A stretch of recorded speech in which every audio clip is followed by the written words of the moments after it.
Selamat pagi semuanya. Perkenalkan, nama saya Sena Prusya Manikome beserta anggota kelompok saya yaitu Felisa Aurelia, Revi Estelita Audrey, dan Cliff Addison.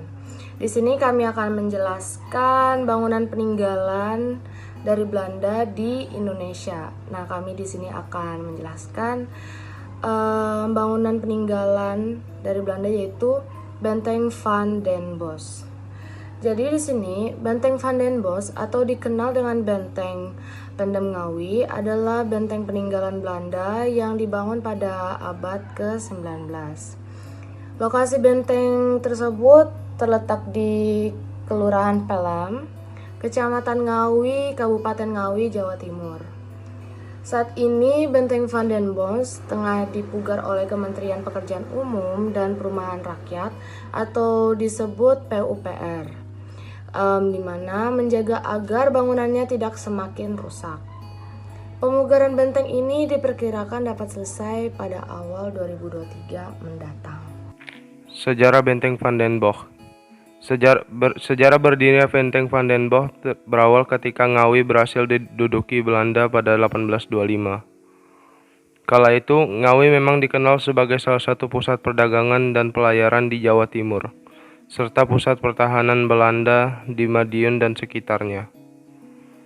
Untuk mempertahankan kekuasaannya, pemerintah Hindia Belanda membangun sebuah benteng yang kemudian dinamai Benteng van den Bosch.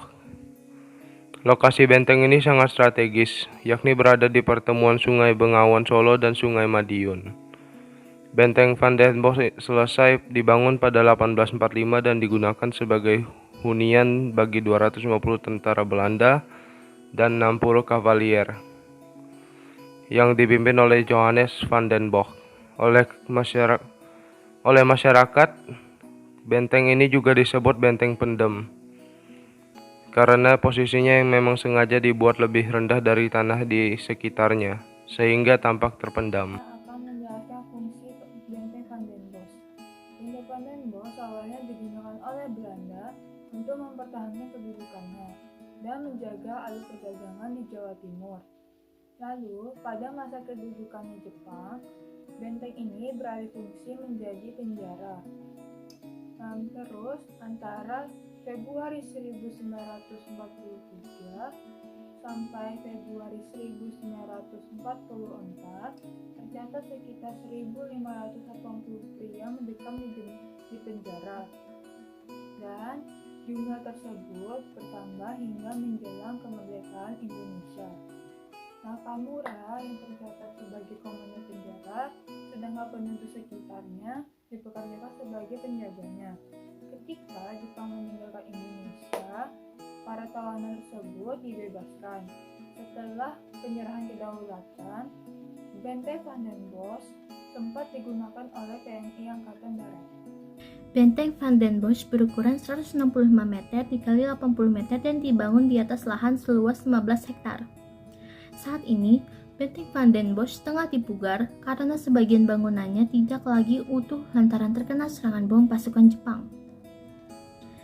Kendati demikian, gaya bangunan khas Eropa benteng ini masih dapat dinikmati keindahannya hingga sekarang. Di dalam benteng ini terdapat makam Kiai Haji Muhammad Nur Salim, salah satu pengikut Pangeran Diponegoro yang ditangkap oleh Belanda. Konon, Kiai Haji Muhammad Nur Salim ditangkap oleh Belanda dan dikubur hidup-hidup di benteng ini karena kebal terhadap tembakan. Lokasi makam tertempat di ruang utama benteng, tepatnya berada di sebelah museum mini yang dibatasi dengan kaca.